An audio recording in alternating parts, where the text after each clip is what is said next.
মুম্বাইকে আমরা হারিয়ে ओम वनस्पते रसो दिव्या गंधार्ध सोमन हरन एस गंध पुष्पं धूप दीपं सिद्धिदाता गंगणसाय नमः एत गंध पुष्पं धूप दीपं ओम दक्षिणा कालिकाय नमः नमो पापहं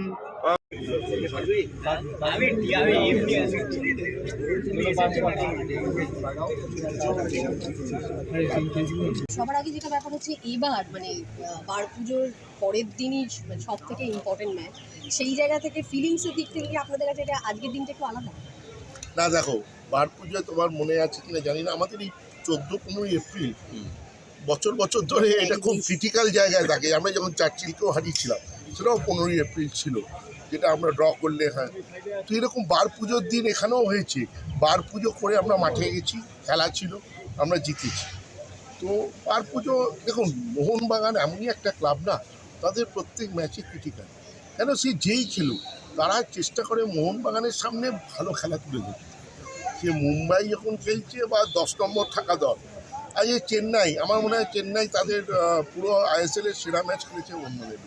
সেটা প্লেয়াররা একটা আলাদা উদ্বুদ্ধ হয় সেরা টিমের এগেনস্টে, এবং এই সমর্থক কুলের যে টিম, সমর্থকরাই তো আসল শক্তি মোহনবাগানের।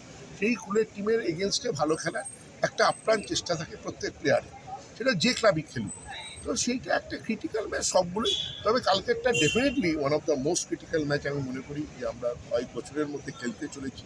কারণ আসছে কাল জিতলে আমরা প্রথমবারের জন্য শিল্ড চ্যাম্পিয়ন হব, আসছে কাল জিতলে আমরা প্রথমবারের জন্য চ্যাম্পিয়ন্স লিগে অংশগ্রহণ করব।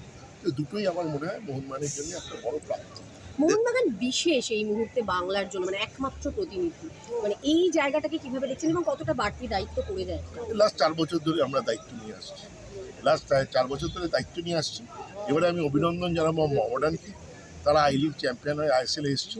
এবং আমি যেটা সবাইকে বলছি যে আমি আশা করব, দেখুন এই প্রথম 6 আজকের একটা ক্লাব মোহনবাগান খালি, তো সেইটা আমি আশা করব সামনের বছর ওই 6 যেন 3টে ক্লাবই থাকে, মোহনবাগান, ইস্টবেঙ্গল, মোহামেডান।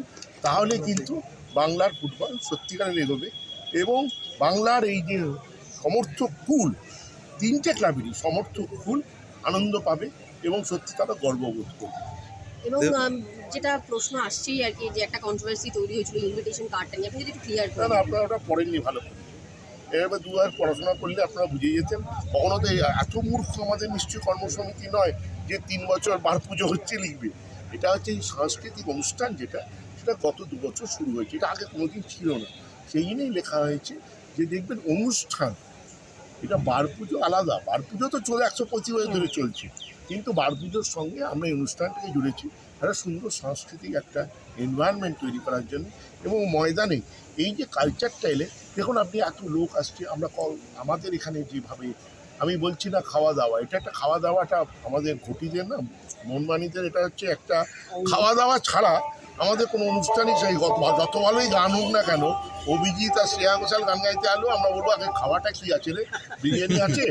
তো খাওয়াটা আমাদের যেরকম আজকে আপনি দেখবেন, আজকে আমাদের যে মেনু, লুচি, আলুর দম, ছোলার ডাল, পান্তুয়া, বোঁদে, অ্যান্ড অলসো এবার আমরা নতুন একটা জিনিস সংযোগ করেছি, সেটা হচ্ছে হালুয়া, মানে আমরা যেটাকে সুজি বলি। তো সেই সব মিলিয়ে একটা যত ভালো খাওয়া হয় না, আমরা মনে করি তত ভালো প্রোগ্রাম হচ্ছে। এটা হচ্ছে আমাদের মনমানিদের কালচার। তো সেইটা সবাই মিলে একটা আনন্দ উপভোগ করে। তবে এই খাওয়ার টেস্ট কালকে যদি জিততে পারি আরও বেড়ে যাবে। দেবাশিস দা, এই যে সংকল্প, মানে বার পুজোর একটা শুভ দিন, সাফল্যের কথা মাথায় রেখে এই বার পুজো যে বিশেষ কি সংকল্প নিল মোহনবাগান বা শপথ নিল মোহনবাগান? দেখুন, আপনি এইটা যদি বলেন বিশেষ সংকল্প, প্রত্যেক দিন কি কোনো বিশেষ সংকল্প হয়? সংকল্প একটাই, যে মোহনবাগানের এই যে ক্লাবের এই যে পতাকা আরও উপরে তুলুক, আমরা এশীয় মানে যেন সেই জায়গায় পৌঁছতে পারি যেটা আমরা স্বপ্ন দেখি, যে আমরা এশিয়ার মধ্যে অন্যতম। আজকে আমি একটা কথা বলছি, এটা প্লিজ আপনারা দেখাবেন। আজকে আমরা বলি যে এশিয়ায় আমরা একটা সফল জায়গায় যেতে চাই। আমরা এখনো অবধি এশিয়া এএফসি কাপ জিততে পারিনি, কিন্তু আমাদের সমর্থকরা জিতিয়ে দিয়েছে। কিভাবে? আপনি যদি সমর্থক অ্যাটেন্ডেন্সে দেখেন, সাউথ ইস্ট এশিয়া আমরা 1 নম্বর, আর এশিয়াতে আমরা মনে হয় 3 নম্বরে আছি। তো আমাদের সমর্থকরা কিন্তু প্লেয়ারদের আগে কিন্তু ট্রফি আমাদের জিতিয়ে দিয়েছে। এই নিয়ে একটা সমর্থকদের বড় অভিনন্দন, এটা কিন্তু অন্য কোনো ক্লাবের হয়নি এখন। আরেকটা কথা দেবাশিস দা, নতুন বছর বাজেটের তো একটা চেঞ্জেস হয়, তো ফুটবল টিমের বাজেট বাড়া কমার কোনো খবর কিছু আছে কি? সেটা কখন হয়, কোন সময় হয়, নতুন সিজনে না, সেটা তো এখন পরিবর্তন হয়ে গেছে।